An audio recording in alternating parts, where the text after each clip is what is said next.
बहुत समय पहले की बात है। एक छोटे से गांव में लोग शीतला माता की बड़ी श्रद्धा से पूजा करते थे।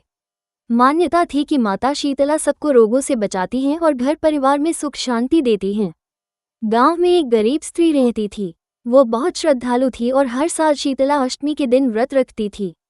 अष्टमी से एक दिन पहले वो साफ सफाई करके ठंडा भोजन बनाती और अगले दिन माता को भोग लगाकर वही प्रसाद पूरे परिवार को खिलाती।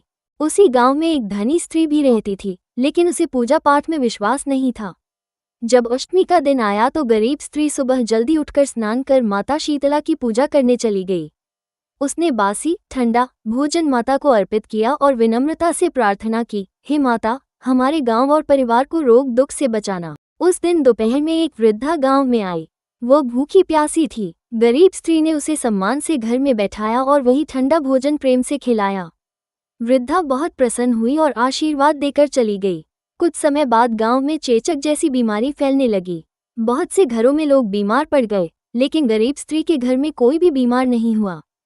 तब लोगों को समझ में आया कि जो वृद्धा आई थी वो स्वयं शीतला माता थी। उधर धनी स्त्री ने न तो पूजा की थी और न ही नियमों का पालन किया था, इसलिए उसके घर में बीमारी फैल गई।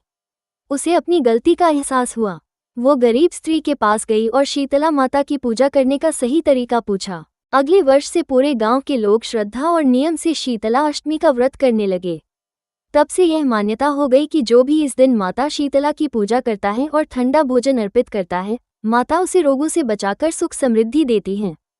कहानी का संदेश: श्रद्धा, स्वच्छता और सेवा भाव से किया गया कार्य हमेशा फल देता है।